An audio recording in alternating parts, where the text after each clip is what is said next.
and welcome back to this introduction to India and South Asia. I'm Benjamin Siegel, and I'm thrilled to have you joining me again today. We're going to cover a lot of ground here, moving from the end of the 19th century to the first few decades of the 20th.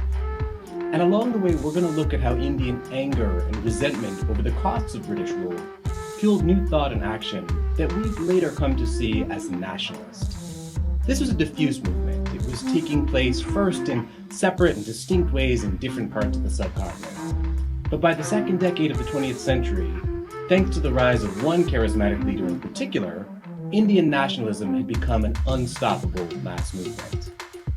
Let's get right back into things. When we left off last time, we were in this period in the late 19th century that we'd come to think of as the high noon of the colonial economy. Indian thinkers for the first time were beginning to perceive just how bad and exploitative this system was, but there were also developments that were helping Indians perceive themselves in distinct new ways. In the late 19th century, we began to see the rise of new vernacular languages. This was the period that Indians started seeing themselves as speaking modern Indian languages. Missionaries, Orientalists, government officials, and above all the speakers of the language themselves were beginning to formalize older spoken traditions by writing dictionaries and forming associations and new groups to standardize them. In this period, for the first time, it was possible to talk with clarity about distinct languages like Bengali or Hindi, Urdu, Marathi, and Tamil. And a growing middle-class population, particularly in India's cities, began to read more and more of these new publications being written in these languages. There was an explosion in this period of new newspapers and novels being written in vernacular languages. Novels, in particular, became an important medium for educated Indians to explore the biggest social issues of the day. These themes often revolved around questions of class tension, modern education, marriage, and particularly the role of girls and women in the family. Through texts like these, Indians could really debate across different spaces questions of a new and rapidly changing society. Indians were thinking of themselves in other ways as well. We talked before about that first census of India, which began in 1881, and which cataloged the list of castes that appeared to be present in India. This was an important stimulus for the recognition of group status across places. Many castes in this period began to form associations that they broadly called sabhas, or organizations. In these sabhas, members would often agree through debate to certain norms of behavior. These often revolved around questions of how women should behave in particular. Should they be secluded or in public? Should they dress more or less modestly? Should a person be a vegetarian or abstain from liquor? Members of a given sabha would often agree to a range of preferable behavior for that caste. This was a way that different castes were beginning to negotiate over their status and their place in the world in this period. And again, with new languages and new newspapers and correspondence societies that linked people across places, caste sabhas helped to establish the idea of fixed castes connected across geography. These groups all published journals, they wrote group petitions, and they made use of all kinds of modern organizational bureaucratic forms. All of this work helped to create new and increasingly fixed ideas about caste, even though the notion of caste itself and its role in society was beginning to change. While most of the groups organizing in sabhas were middle and upper castes, at the end of the 19th century, non-Brahmins in particular were trying to advocate for increased roles and increased participation in public and political life. This was particularly true in India's west and south, in the regions of Maharashtra and Madras in particular. In western India, a figure named Jyotirao Phule, an urban-educated Mali or gardener by caste background, founded a group called the Satyashodhak Samaj. This was in 1897, and he worked there to challenge the ritual and political predominance of Brahmins. Further south in Madras, non-Brahmins were beginning to organize for greater educational and employment opportunities. Even though Brahmins were only 3% of the Madras presidency's population in this period, they made up over 70% of its university graduates, and non-Brahmins were beginning to take note. Yet there were some groups in this period that were also operating beyond the boundary of caste. The most important and successful reform movement in this period was the Arya Samaj, which was founded in 1875. The Arya Samaj began in Gujarat, but it quickly moved out across Uttar Pradesh and the Punjab and even further afield. The Arya Samaj advanced a pretty common reform agenda of the age, broadly centered around women. It was opposed to child marriage and it supported the remarriages of widows and education for girls, but it went a little bit further. It allowed members to take foreign travel, and it favored the minimizing of caste rules by birth. It emphasized that the Vedas, as opposed to later texts, were the key texts of Hinduism, and it held idolatry and polytheism in disregard. They were defiantly Hindu, and they participated in big public debates with members of other faiths. They stirred a lot of fears among Hindus that their religion was disappearing in the face of conversions to Islam or Christianity. And so they created a lot of purifying rituals that were meant to convert or purify non-Hindus or members of lower castes. The Arya Samaj wasn't the only group operating. There were other big religious figures that were yielding influence in India, but also around the world at this moment. By far and away, the most famous was a man named Swami Vivekananda. Vivekananda defended caste and the worship of idols, and he worked to create a new pride in the Hindu religion across the world, most famously when he appeared in Chicago in 1893 at the World Parliament of Religions. He went on after this trip to preach in America and in Europe, and he presented Hinduism, particularly Vedantic Hinduism, as a universal faith, as a synthesis of all different religions. He really came out of the West and certain ideas that were circulating, but he gained fame around the world as the spokesperson for a spiritual East. The same reform tradition was also extending to Muslims in this period. This was the moment when the Deoband movement of Islam began to take off. Deobandi madrasas taught classical Islamic texts, but they used a formal classroom pattern that they borrowed from British schools. They said that Urdu should be used as a language of prose as opposed to Arabic or Persian, and they forged pretty modern networks around subscriptions, publications, and an annual meeting or conference at the Deoband Madrasa itself. This was a very modern and very influential form of Islam on the Indian subcontinent, and it endures even to the present day. But really, as I think you've guessed by now, a lot of the biggest social reform movements of the late 19th century revolved around the proper role for women in modern society. Should women be taught to read? Should widows be allowed to remarry? Should Muslim women be subject to polygamy? There were major, big tensions at work here. Increasingly, women were engaging in new forms of public behavior, taking part in things like education outside of the home. But each one of these advances into new behavior risked violating a sacred space of the household and the role of women in purportedly upholding religious traditions. But new women, or modern women, began to play roles as writers and advocates of reform in their own right. One of the most outspoken women of the era was a princely ruler, the Begum or Queen of Bhopal, who traveled across the country in a head-to-toe burqa, encouraging the modern education of girls. There was another woman, Pandit Ramabai, who was rigorously educated in Sanskrit classics, who traveled throughout India to advocate for women's education and social reform. Ramabai had been widowed at 25. She had traveled to England to learn English and pursue studies as a doctor. She converted to Christianity, but she also interpreted that in her own way. In 1888, she founded a homeschool for widows in Bombay and then another in Pune. Maybe the most interesting woman of this era was Begum Rokeya Sakhawat Hussain. Hussain set up schools for girls, and she denounced extreme purdah or seclusion.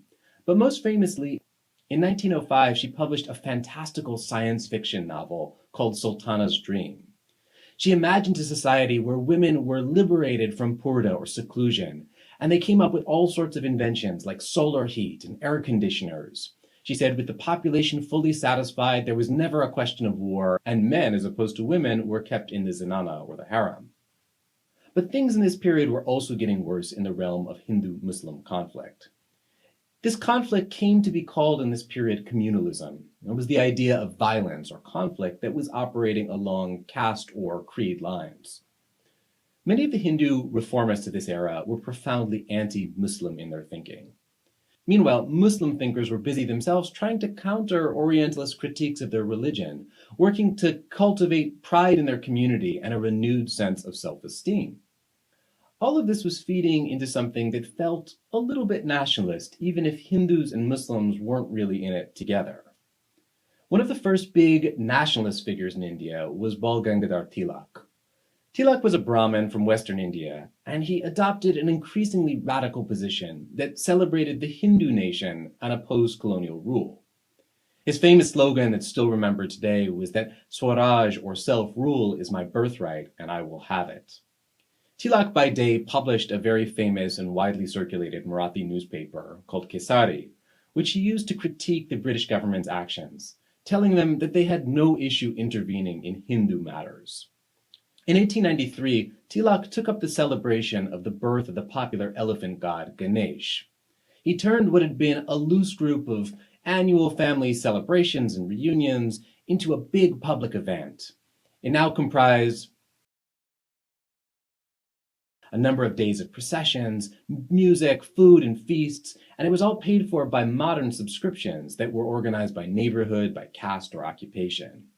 Groups of boys, often Hindu students, played music, they praised Ganesh and Hindu and national unity, and they invited important political organizers to join in the festivities. They urged temperance and also patronage of goods that they called Swadeshi, or goods that were made in India as opposed to overseas. At the same time, they also called on Hindus to protect cows and to boycott the Muslim celebrations in which Hindus used to participate. Tilak's idea was to use Ganapati to build a national spirit well beyond the educated elites, and to demonstrate to the British the unity of Hindu society. It was also meant to push back on that British idea that Muslims were to be trusted as government allies. That issue of cow protection became very big at this moment. Concern for the well-being of cows had begun earlier, really in Punjab in the 1860s, and the Arya Samaj had been a big group in advancing the issue of cow protection. Samaj had urged Hindus to protest cow slaughter by petitioning government on the issue. The cow was a potent symbol. It had images of maternity and fertility, and this became a popular call for Hindus across India. A lot of lower castes who saw themselves as upwardly mobile also adopted this call, taking on new practices like vegetarianism at the same time. This was a moment when we saw the proliferation of cow societies. These societies worked together to prepare petitions, they enacted processions, and put on stage dramas. They also filed suits in the courts against Muslim butchers and tried to intercept cattle as they went to cattle fairs, butcher shops, or to sacrifice. Sometimes these groups stoked riots that led to the death and killing of Muslims. All of these dynamics were coming to a head, and they do so with the arrival of a new viceroy, Lord George Nathaniel Curzon, in 1899. Lord Curzon was convinced that in India, benevolent, autocratic rulers would be the best model of leadership for the country. Curzon was a hard worker, he was eloquent, he spoke well, but he was also deeply arrogant and not very in tune with public opinion. He worked at first to try to streamline a very large bureaucracy. He made a new police service, he worked to rationalize land assessments, he created a Department of Commerce and Industry, he supported agricultural research. He had a personal interest in the protection of monuments and undertook the first big renovation of the Taj Mahal. But he didn't have a lot of patience for the big demands that Indians be included in the new structures of governance. When he put together a commission on university education in 1904, he didn't include a single Indian figure, and Indians were livid. But there wasn't anything worse for Curzon's reputation than his effort to partition the province of Bengal. Bengal was a political hotbed, and it was already seen as too large to govern efficiently. And so Lord Curzon came up with a new plan at the turn of the century to unite the eastern regions of Bengal with Assam. That would make a new province of 31 million people, and there'd be 50 million people in a second province in the west that would include the other half of Bengal and Bihar and Orissa. Muslims then would be made a majority community in eastern Bengal, and non-Bengalis would be the majority in the west. New provinces would still be massive, bigger than almost every other country in the world at the time. For the English-educated Bengali middle classes, this was a brazen attempt to reduce Bengal's power, and it was a vivisection of their homeland into two. To register their opposition to partition, they organized a campaign of Swadeshi. This was to encourage the use of local products and to boycott British imports. This was a moderate and commercially centered boycott. It was led broadly by the male Hindu Bhadralok, and the peasantry, which was basically Muslim, didn't really participate. It wasn't a popular, all-encompassing campaign. But across India, Bengal, by virtue of having it been the first place the British had colonized, had come to be associated with the idea of India itself. In Calcutta, there were big rallies, bonfires of foreign goods, petitions, newspapers, posters. But across the country, nationalists also took up Bengal's cause. The Swadeshi agitation spread to Punjab, to Bombay, to Pune. And for the first time, it was a new organization, the Indian National Congress, that was flexing its strength to help propagate these demonstrations. In 1905, Lord Curzon suddenly resigned. This was basically because of the result of a power struggle in government. In 1911, the partition of Bengal would eventually be reversed. There was a new Secretary of State in this period, John Morley, and a new Viceroy, Lord Minto. And they were worried about what had happened in the Swadeshi movement and eager to win back the loyalty of moderates who they had alienated. These two men were particularly interested in what the Muslims of Bengal were saying at the time. Muslims hadn't been in favor of partition, but they had been worried about the Hindu tone of many of the protests against it. So in 1906, a group of 35 influential Muslims secured an audience with the Viceroy, Lord Minto. They urged him to make new constitutional reforms that would grant Muslims representation that would reflect their numerical strength and political importance. Lord Minto agreed, and in 1909, the Indian government passed a series of laws that came to be known as the Morley-Minto reforms. These reforms created non-official majorities in the provincial legislatures, and they established for the first time the principle of elections. Different public bodies would choose members of the provincial assemblies, and there would also be reserved seats on these councils for Muslims. There was this growing idea that only Muslims could represent Muslims and only Hindus could represent Hindus. Meanwhile, in December 1906, some of these same Muslims who had argued their case for the Viceroy founded a group called the All India Muslim League that was dedicated to advancing the political cause of Muslims in India. Like the Congress, this was a pretty unassuming and auspicious group at the beginning, but over time it would become one of the most important political groups in modern India. While certain administrators and many Indian thinkers were looking towards the future, it often seemed like India's colonial leaders were looking back to the past. In 1911, the new Viceroy, Lord Hardinge, orchestrated what he called an imperial durbar, or court, in Delhi. The new King Emperor George V and his queen went to India to present themselves directly in person to their Indian subjects. This was the only visit ever paid by a ruling British monarch to India during British rule. The Viceroy was held out as being akin to the Mughal Emperor. There were fancy titles given to princes who appeared in person at the Red Fort in Delhi. This was an extravagant show, and it was completely at odds with the growing cries for self-determination, Swaraj, or self-rule. At this event, King George announced the reversal of the partition of Bengal. And more discreetly, the Indian government also announced their decision to move their capital from Calcutta to Delhi. There were some practical reasons for this shift. Mostly, they wanted a space that was closer to their summer capital, up in the cooler hills in Shimla.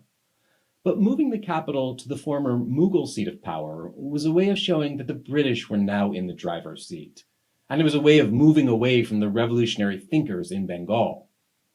To show that this was truly a new era, the British commissioned a new capital city, New Delhi. It was an airy, magisterial capital that was designed by two celebrated architects, Edward Lutyens and Herbert Baker. And it was far away both visually and physically from the dust and crowded markets of Old Delhi, that city also known as Shahjahanabad. So things were changing rapidly. But in order to speak about what happens next and to tell the story of India's rising tide of nationalism, we're going to have to move to one corner of Northwest India and then go overseas for a bit. We'll start our story back in 1869, when a boy named Mohandas Karamchand is born to a family of Banya merchants and traders in the princely state of Saurashtra on the remote northwest corner of Gujarat. This boy, Mohandas, grows up awkward. He's shy, but he does have a lot of academic talent. He gets married at the extremely young age of 13, but he remains determined to pursue some kind of education overseas. This is a decision that would potentially render him outcast, but he pursues it anyway, and he heads off to London with the goal of studying for the bar and eventually becoming a lawyer.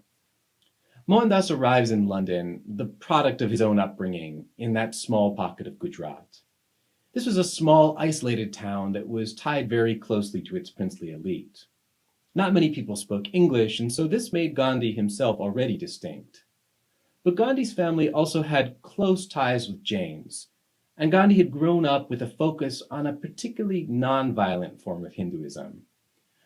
Both his connection to Jainism and to the world of commerce made Gandhi repudiate violence and the taking of life.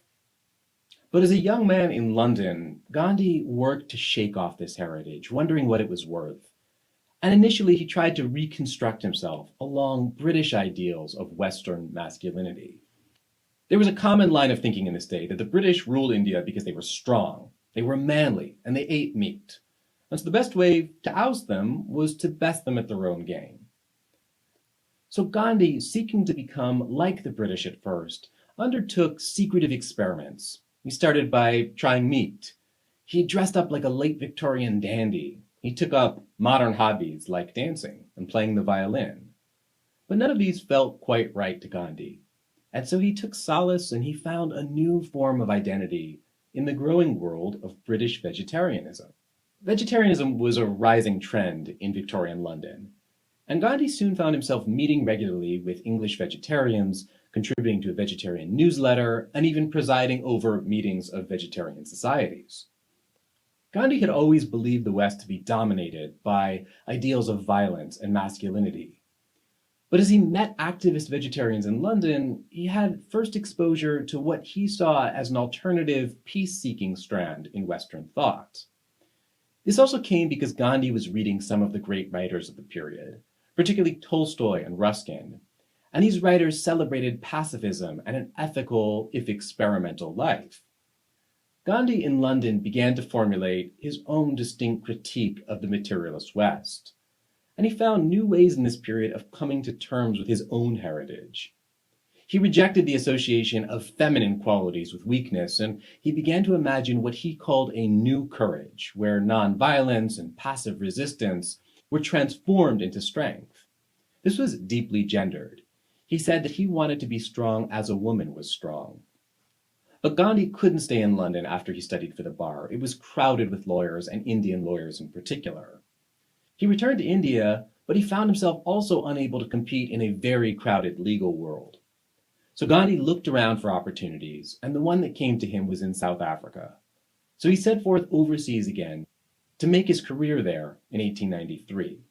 Gandhi was the only Indian lawyer in a town full of many Indians, and so he soon grew fairly wealthy representing the local Indian business community. But he was moved by his experience of prejudice in the white settler colony of South Africa, and there he began to organize Indian opinion against the colonial and then the Afrikaner rulers of South Africa. South Africa was a formative time for Gandhi. He saw there a colonial society where a tiny Indian society was placed against both whites and blacks. And in South Africa, the larger identity of Indian began to take on more salience than smaller identities based on religion or region or caste. Gandhi was like many Indians in this period, and others, in that living overseas gave him deep insight into the complexity, but also the coherence of his homeland. Gandhi stayed in South Africa for a long time, until 1914. And it meant that he missed that first wave of nationalist foment in the form of the Swadeshi movement. He spent most of his time after he moved out of the city living on a commune with his Jewish friends, developing a new vision of what society should look like. At the heart of Gandhi's vision was a fierce criticism of what he saw was a Western obsession with material goods. It wasn't just buying English goods that he thought should be avoided, like the Swadeshi backers were doing, but really the entire project of industrial development. In its place, he imagined India as a simple village society. This was based on a fairly false idea of the village, where every member would look after the other.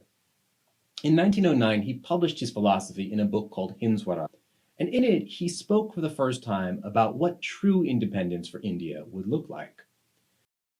For Gandhi, this wasn't just a simple matter of Indians replacing Britons in government. It would mean a complete transformation of society from the bottom up, as all individuals worked to realize and create their actual spiritual worth. It was hard for Gandhi to imagine a state, and instead he thought that independent India could be a loosely linked group of self-sufficient village republics. Gandhi was working not just for a political transformation, but a moral transformation as well. And so he rejected the idea that he was hearing coming out of India, that the ends of freedom would justify any means, even violence. For Gandhi, a leader and his disciples needed to abandon violence and feel love for everyone. This meant loving everyone from the zamindar or landlord to the Dalit or untouchable. A leader had to love Hindus, Muslims, Parsis, Sikhs, Christians, Jews, others. A leader had to feel love for the British, even if they were entirely reprehensible. At first, Gandhi used the words passive resistance to describe that practice of love and struggle. It's a word that has resonance today. But he then came up with his own term, satyagraha, which is broadly truth-seeking or truth-force, and this would describe his new system of practice. For Gandhi, satyagraha meant that disputes always needed to be solved by working to find the truth in your opponent, who you had to respect or even love. For Gandhi, satyagraha meant that passions and violence would need to be kept at bay. It meant keeping a vegetarian diet and eventually abandoning sex, much to the chagrin of Gandhi's wife. In place of meat and sex, Gandhi suggested that satyagrahis should wear simple dress and they should work to produce hand-spun cotton cloth called khadi. For Gandhi, every Indian who believed in India should spend a few hours each day working at a spinning wheel to produce khadi or cotton cloth. This gives us a very romantic idea, one that's been used time and again throughout the 20th century in everything from political campaigns to Apple ads. We shouldn't really lose sight of the fact that Gandhi was often very self-righteous, deeply condescending, and had a pretty terrible relationship with women. Yes, he was prepared to love his opponents, but only on his own terms. Gandhi, for all of his brilliance, was often unable or unwilling to see the legitimacy of grievances that were brought forth by Muslims, by women, or by Dalits. They didn't accord with his idea of a proper moral order. Gandhi never really spoke up against the Hindu caste system or the patriarchal structure of the family. Gandhi never claimed to speak for Hinduism, and he never sought a Hindu India.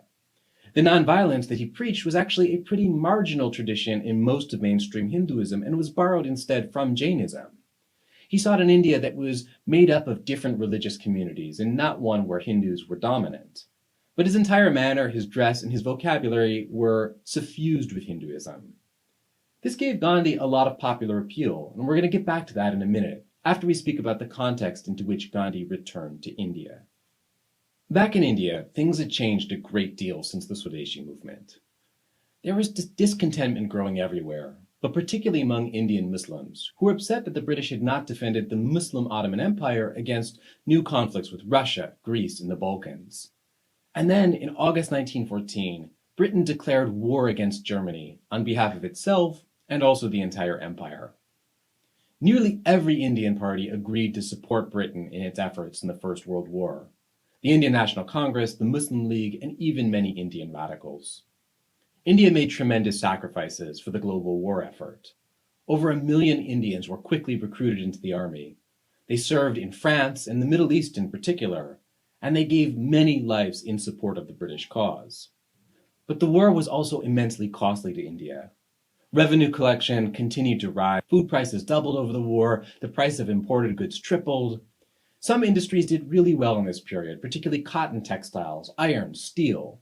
But mostly this was a terrible time, and it was intensified by a massive outbreak of influenza. The worsening situation provoked some new collaborations between Hindus and Muslims.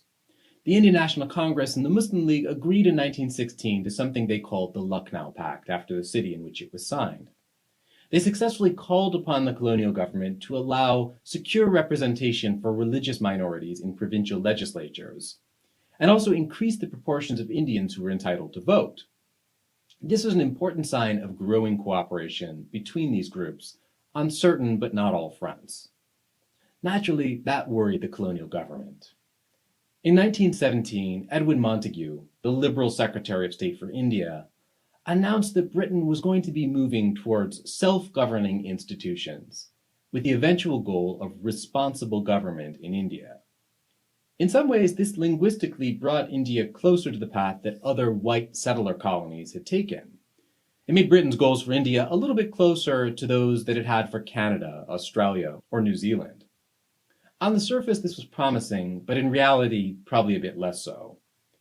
The British declared that they would have to now look to educated Indians as the future leaders of India. But Edwin Montagu himself said that these men were intellectually our children, and it would still be Britons setting the pace of reform. At the same moment, the British now came up with a constitutional device that they called diarchy, which split the functions of government in two. The central government in New Delhi was completely British, but certain provinces, run by Indians in many cases, had responsibility for certain areas of development, including fields like agriculture and education, as well as the responsibility for raising taxes. The British themselves retained control for important subjects like law and order. Perhaps even worse, in 1919, after the war, the government of India enacted a series of bills and restrictions that were together called the Rollout Acts. These acts extended many of the powers of detention and trial without jury that had been enforced throughout the duration of the war, and Indians feared, correctly, that they'd use those powers to tamp down nationalist discontent. That same year, in April, a major massacre in Punjab threw India into crisis. In the holy city of Amritsar, a local general, Reginald Dyer, took it upon himself to disperse an illegal but peaceful crowd gathering in an enclosed space called the Jallianwala Bug. He asked his troops, who were mostly Gurkha, to open fire, and in a matter of minutes they killed 370 protesters and wounded 1,000. This was the worst single act of colonial violence in the British Raj.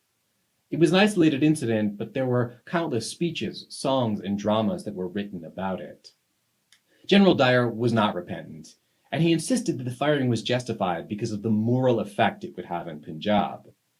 He was forced to resign, but after his return to England, he received a massive pension and a hero's welcome. Let's back up for just a minute.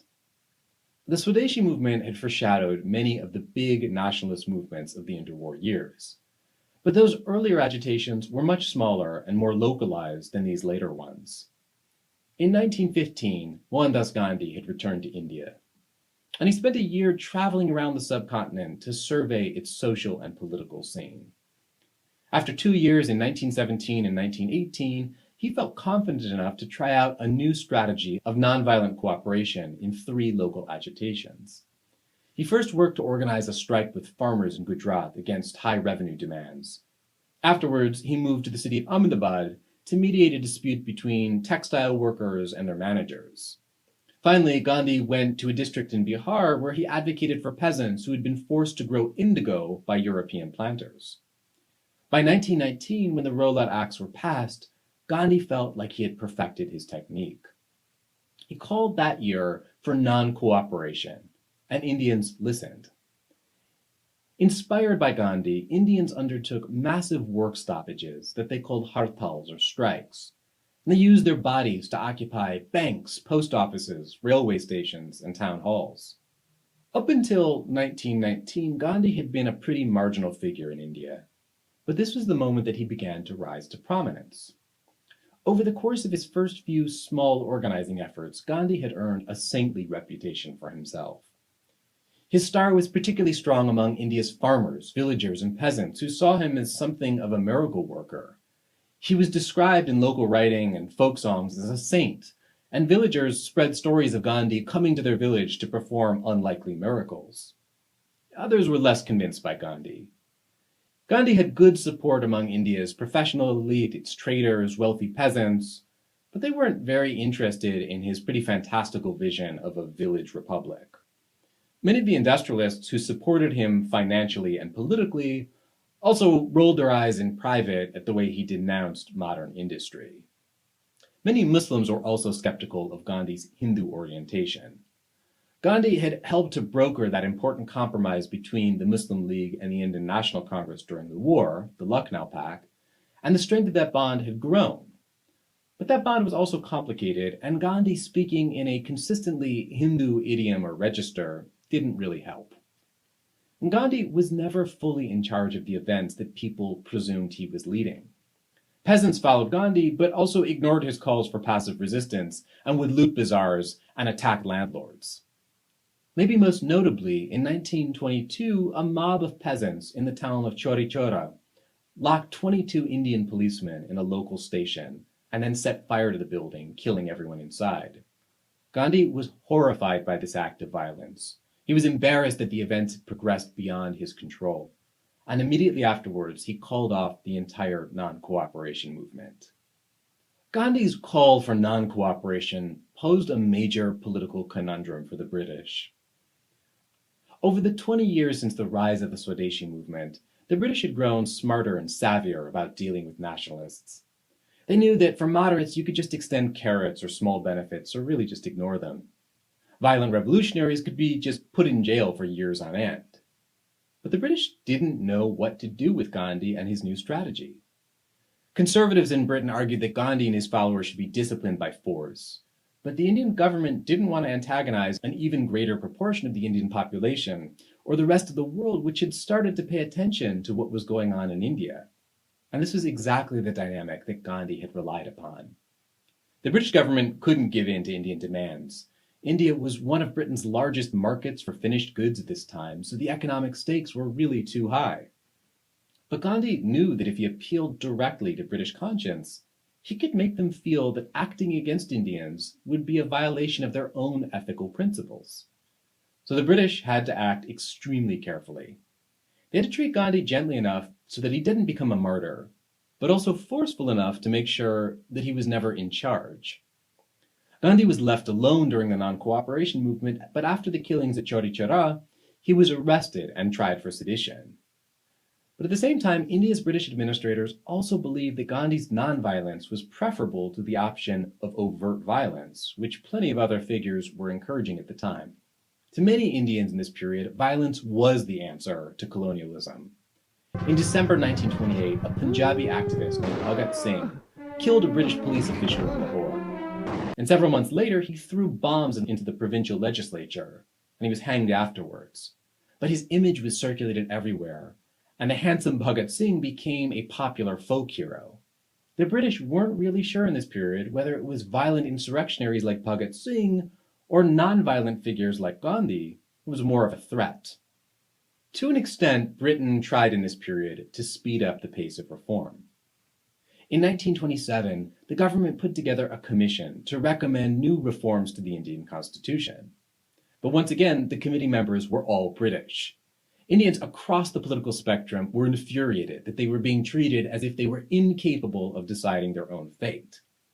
And so in 1930, Gandhi and the other Congress members set another wave of non-cooperation into motion.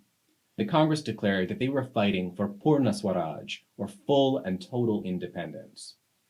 The Congress and the Muslim League continued to negotiate with the British government for more favorable reforms in a series of gatherings they called the Round Table Conferences. But meanwhile, Gandhi was taking his second program of non-cooperation to the people and to the streets. In March 1930, Gandhi began with an unexpected and surprising act of civil disobedience. With a large band of followers, Gandhi marched 240 miles from his ashram to the sea, where he boiled seawater to make salt. This was an act that was technically against the law because it circumvented a salt tax. Many people, British and Indian, were puzzled by this event. The salt tax had never been a major complaint of Indians, and it wasn't a big source of government revenue. But it was a deeply shrewd move by Gandhi, who knew very well the growing role of the media in publicizing the struggle in India. Pictures of Gandhi went around the world. They showed Gandhi looking frail, harmless, like an old man, doing something completely innocent which revolved around a basic commodity.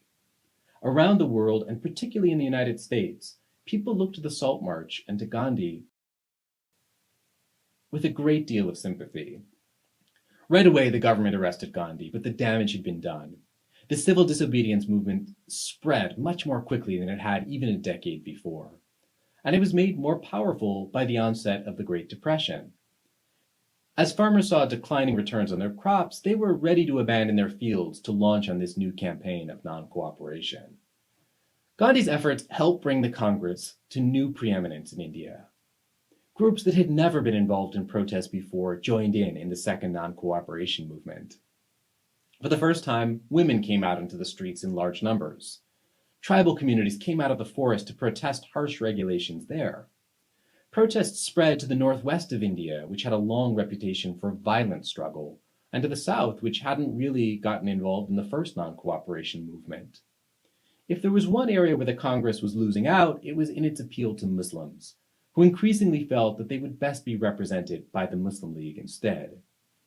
But the British were deeply anxious by the rise of the Congress and its new brand of mass nationalism, led by Mohandas Gandhi, watching helplessly as their reputation and authority quickly disintegrated.